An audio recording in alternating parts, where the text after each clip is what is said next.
Hello and welcome to Odds on Serie A Matchday 6. We are back after a great derby de la Madonnina with a big surprise, Leo. We didn't expect Milan to win, and also Juve Napoli, we expected some goals at least.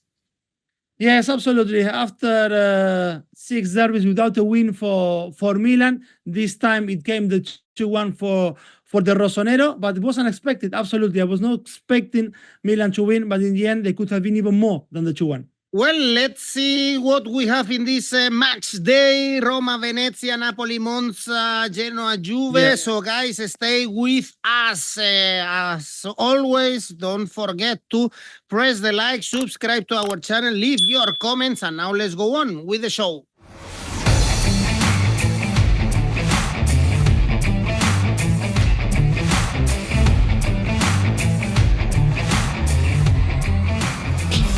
And the first game we have in this match day is on Friday because Milan are playing Champions League. Milan, Lecce at San Siro. Very difficult game they have in the Champions League. They are playing 𝐬𝐵 after losing to Liverpool, but this is going to be next week. Leo, now they bounce back. The start of the season was not good for Milan, but perhaps it's a reset, that win in the derby, missing so many chances, and perhaps the perfect opportunity to keep this good hype is hosting Lecce, a team that were knocked out even from Coppa Italia against Sassuolo. And Leo, the odds to back Milan are quite low, 1.4. Let's see if they are able to win back-to-back games. Yeah, they should, and to be honest, they'll bounce back in the most important time in a derby. For me, as I was saying, 𝐬𝐭𝐚𝐲 in the intro was absolutely unexpected, and they could have scored even more. Easily could have been a 3-1 or a 4-1 for Milan. Even Inzaghi after the game recognized that Milan was by far the better side on the night. They reach 8 points now, the same as Inter, and they ease the pressure on Paulo Fonseca, which we were discussing last show. Zlatan talking with other managers. So especially for Paulo Fonseca, I think was a relief to see his team winning the Derby de la Madonnina, and actually they managed as well to stop the drought in the Derby de la Madonnina. They were like 14-2 on aggregate before this game for Inter in terms of goals in this derby, but in the end, with Matteo Gabbia scoring a header, all the Rossoneros are absolutely happy this time. Paulo Fonseca came out with a more attacking side than we have seen against Liverpool, because for the first time Morata and Tammy Abraham played together. Morata more as the number 10 role, with Pulisic and with Leao also on the starting 11, and absolutely pay off for them. And for all this foreign talent that they have in attack, in the end, the guy giving them the 3 points was the only Italian player in the squad for Milan, in Matteo Gabbia, who is actually one of their own, because Matteo Gabbia is in Milan since he was 12 years old, so alive in the club. And now they're going to be facing a Lecce side who is at the back of 2 consecutive draws. You mentioned as well they got eliminated in the Coppa Italia now in midweek. For them, the draw with Parma, it has to be seen, of course, that they lost 2 points because they were up 2-0 until the 92nd minute of the match, and they end up drawing 2-2. Incredible stuff, absolutely. And yes, Milan, the favorite here, Edu. I'm expecting them to win for 2 consecutive games in a row, but also I expect goals. Let's not forget that before, or the last home game for Milan was the 4-0 thrashing of Venezia. So for me, the one to look is Milan to win, but with goals over 2.5. This combination takes the odds higher up to 2.2. Let's see if we can see another win for the Rossoneri, again playing against 𝐬𝐵. What a challenging game. Yeah. In the Champions League already with 1 defeat. The other team in the city, Inter, they are playing on Saturday in Udine. First defeat of the season for Udinese against Roma, 3 0-0, but at home they beat Lazio and Como in the only two games that they've played. Let's see also, Leo, how Inter bounced back after that shocking defeat in the derby, 3 winless games now, even if the draw at the Etihad in Manchester was a positive one. But if we check the standings, early days, but they are 7th.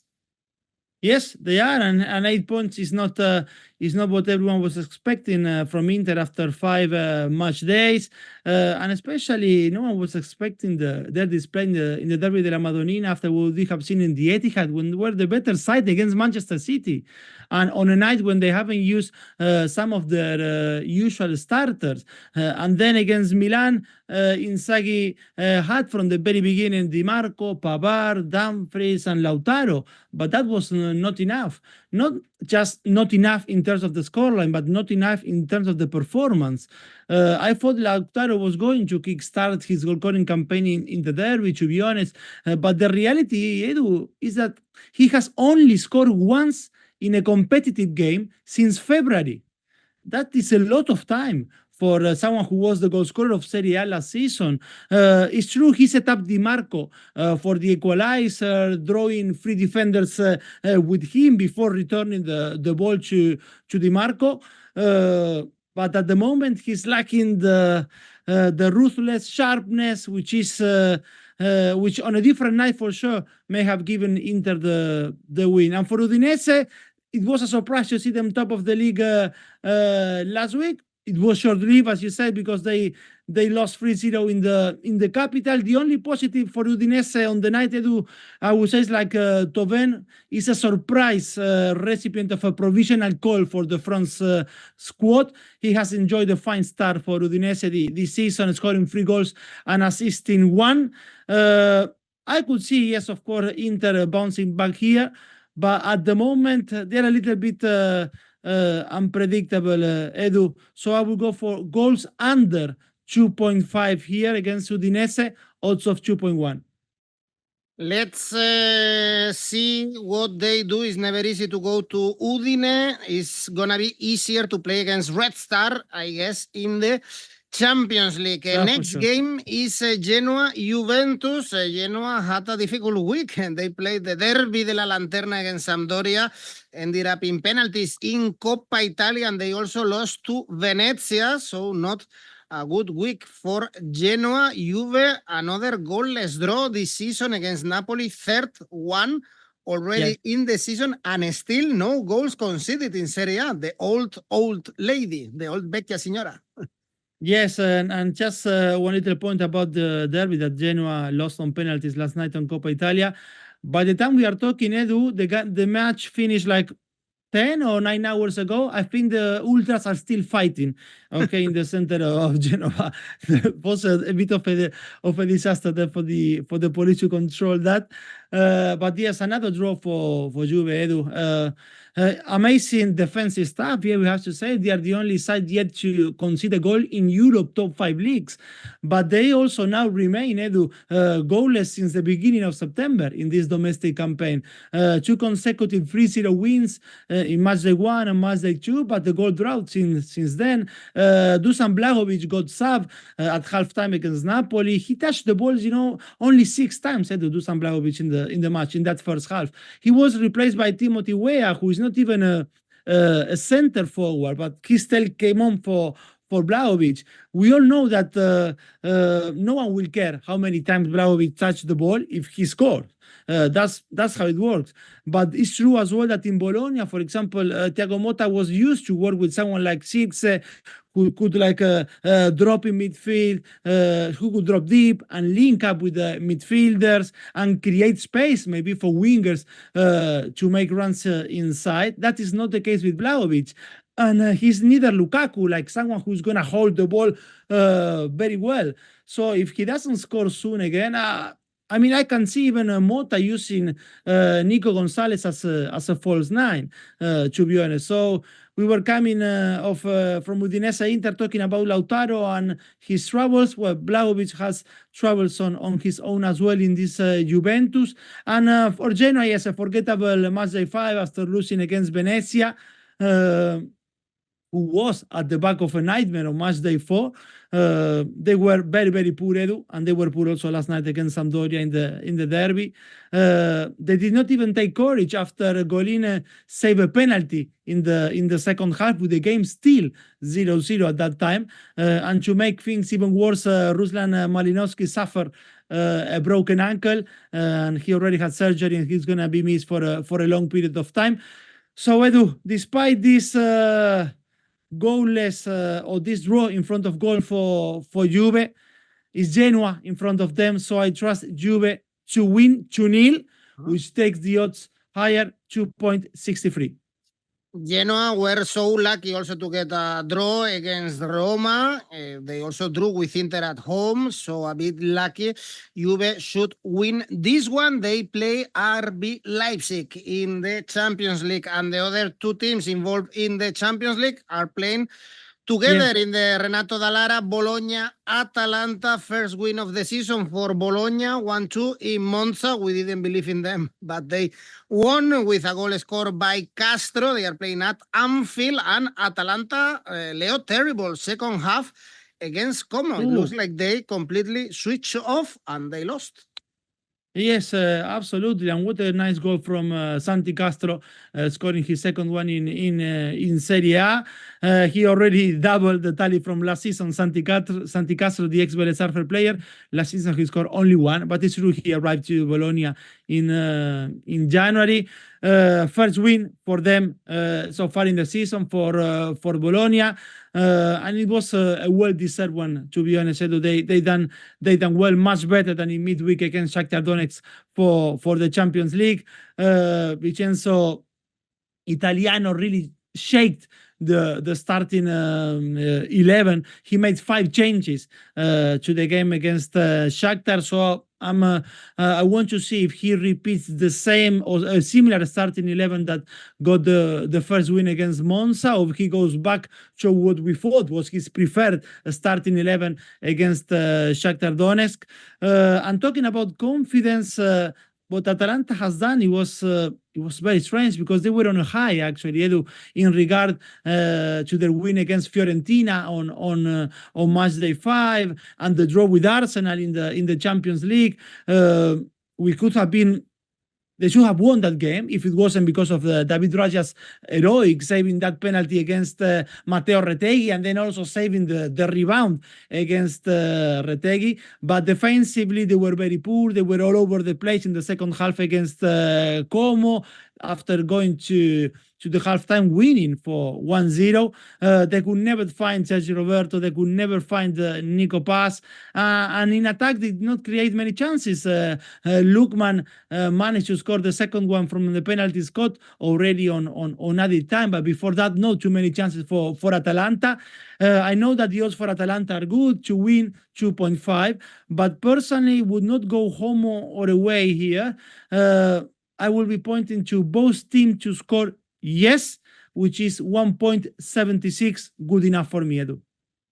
Indeed, let's see if we see goals. Usually in Atalanta games are really entertaining, and we see plenty of goals with Gasperini. Games on Sunday, Torino Lazio is the first one. Lazio had a good week because they beat Dynamo Kiev 3-0 in the Europa League, but in Serie A poor start, I would say. Lost to Fiorentina, away also lost to Udinese. Usually we see both teams to score, and going to Torino, Leo, is so difficult. Top of the league, who would have thought this? Yes, from a surprising top of Serie A on match day 5 with Udinese to another surprising one on match day 6 with Torino, top of the Serie A. They were out of the Coppa Italia on Tuesday against Empoli, a team that is one of the stories of the season so far. We're gonna get to that. With Verona on match day 5, they took the chances they created, and they took actually all the gifts that left to them by Verona, because Verona was down to 10 men after 20 minutes with the game tied 1-1 after 𝗛𝗲𝗿𝗀𝐻 saw a red card because he elbowed Sanabria very harshly in the box, and then the Paraguayan who scored the first goal missed that penalty. But then 𝐿 was gifted the ball when Verona was playing from the back, who scored the third one. 𝐿 actually scored against Empoli in midweek in 𝐭𝐵𝐼𝐴. He has now 3 goals to his name already. He's part of this, for me, surprising as well, growing Scottish contingent in Italy. We have 𝐿𝐿𝐼𝐴 and Billy Gilmour joining Napoli. We have the former Celtic midfielder Liam Henderson, who is the captain of Empoli. Lewis Ferguson in Bologna and doing very well. And to be honest, at the moment, Torino, they are as well a bit unpredictable, Edu. They were poor with Lecce at home, but then won away, then lost at home again for 𝐭𝐵𝐼𝐴. But then when you think of Sanabria, 𝐿 and Duvan Zapata in attack, that is not too bad for them. Lazio's performance in Firenze, I wouldn't say that was bad, but I was expecting a little bit more after what I've seen from them against Verona. It sure was harsh for them that they lost the game with 2 penalties in the second half for Fiorentina, which took the result upside down because they went to halftime winning 1-0 Lazio. I can see this one, Edu, a cagey one. I do not expect many goals. Actually, I will be pointing, the odds are not amazing, but it's something that I believe could happen in this game. Goals under, this time, goals under 2.5, odds of 1.65.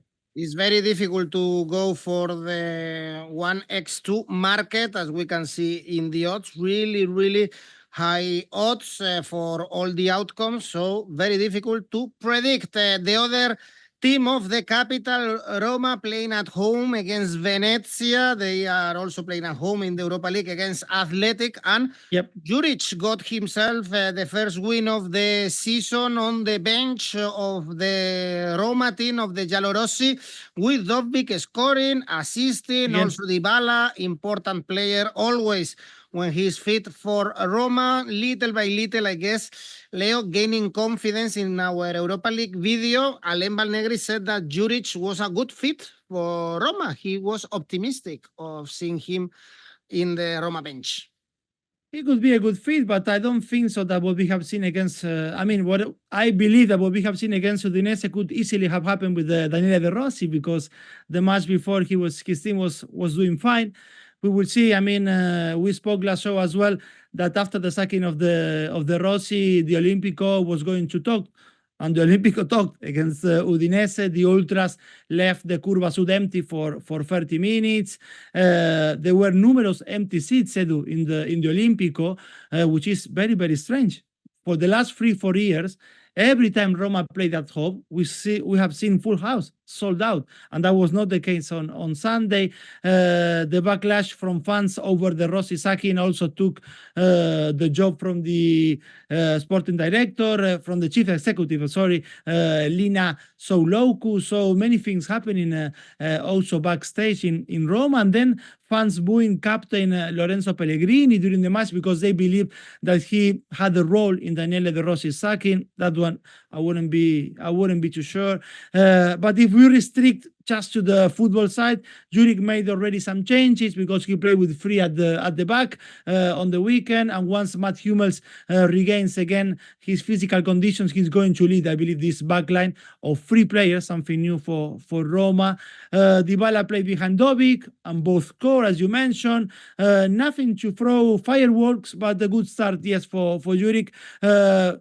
I expect tonight against Athletic Bilbao to see the starting lineup with a few changes for Roma, to have Venezia lining up for Sunday, should keep giving Roma and 𝗀𝗏𝗏 more time for everything to settle inside the club while also winning games. Venezia, surprisingly, in a Matchday 5 full of surprise, I would say, took the 3 points without conceding against Genoa, but I can't see them taking even a point here in the Olimpico. 𝗀𝗏𝗏 starting his goal-scoring campaign against Genoa. He scored against Udinese.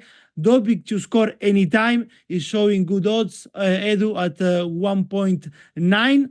I will go anyway for Roma to win, not just Roma to win because the odds are low, but Roma to win combined with goals over 2.5, which takes the odds higher to 2.5.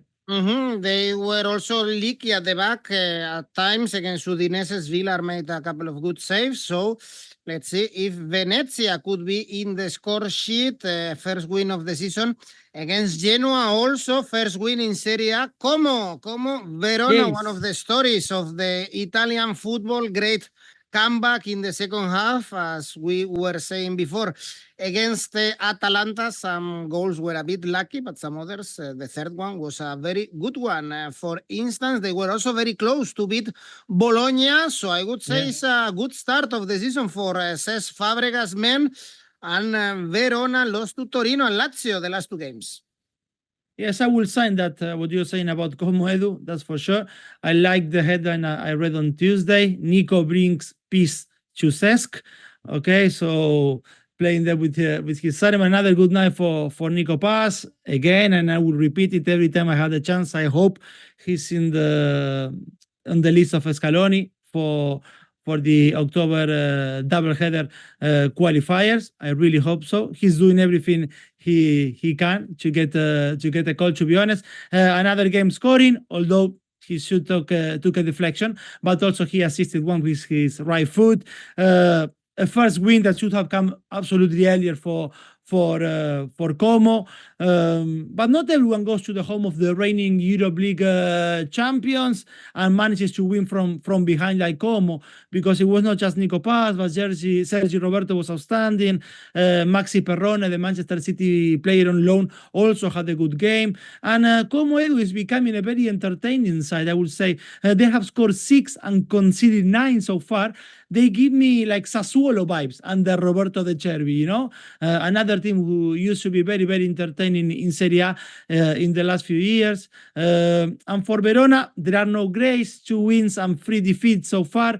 And those 3 defeats came in the last 4 match days in Serie A. Look at 5 of 𝐭𝐿𝐴's 6 goals were scored in the second half so far. So I will be pointing at second half goals over 1.5, odds of 2.3.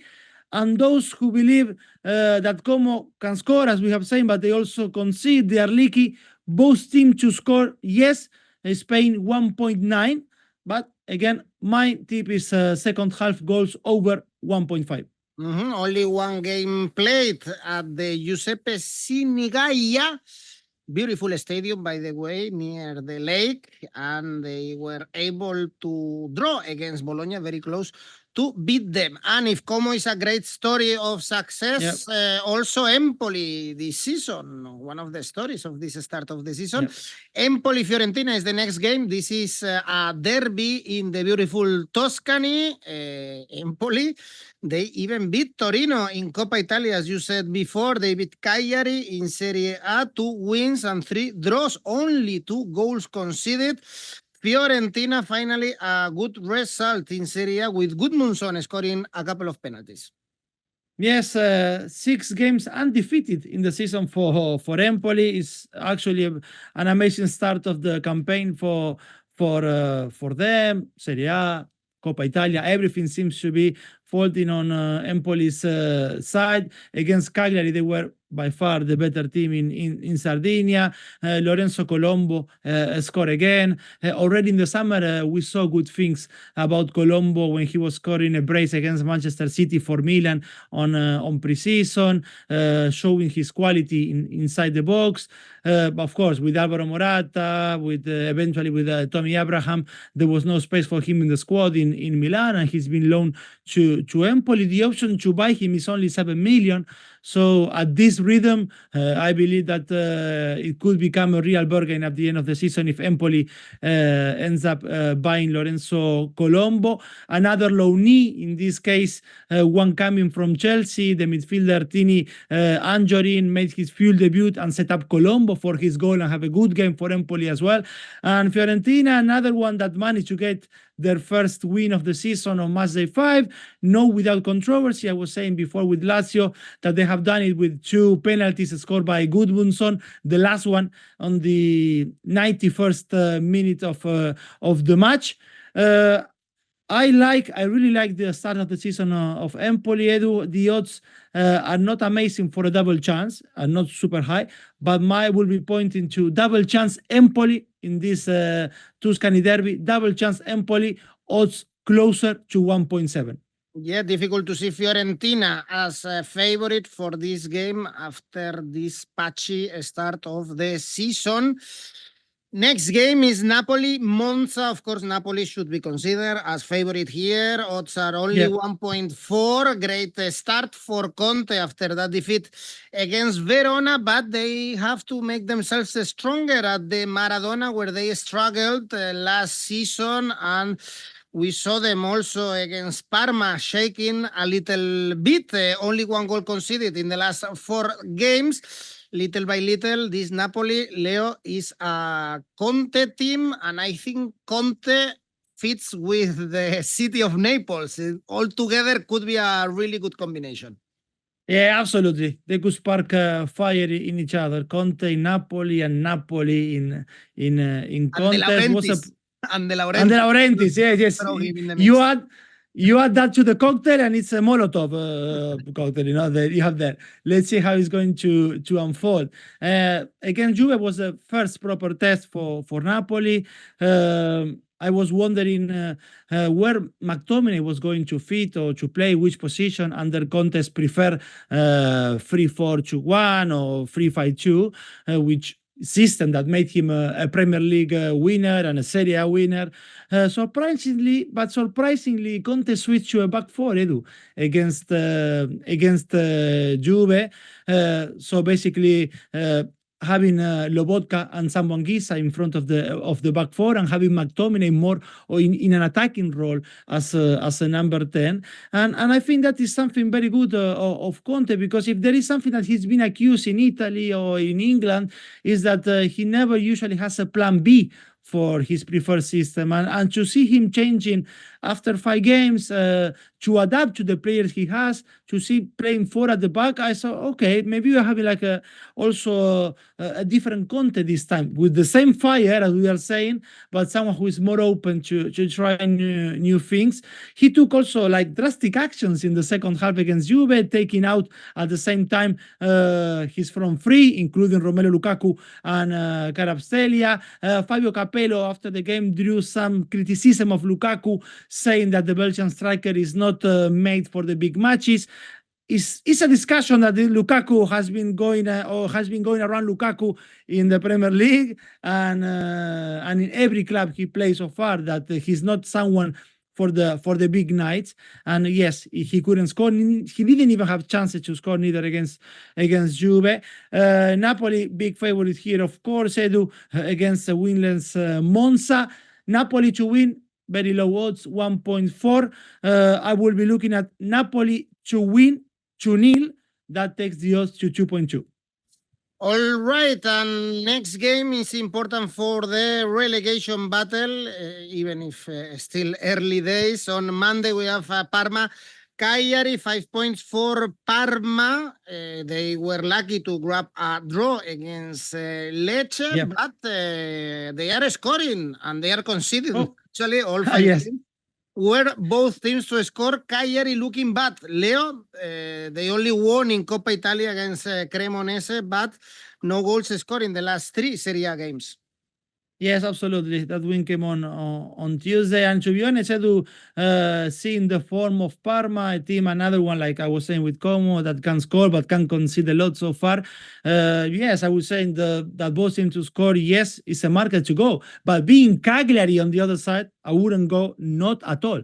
Only just 1 goal scored so far in Serie A for Cagliari, so I would never go for both teams to score yes on this game with Parma. And the end, Parma saw the other face of the coin, because on Matchday 4 they lost a game against Udinese when they were winning 2-0, and on match day 5 they managed at least to take a draw in a game they were losing 2-0 to take a point from Lecce.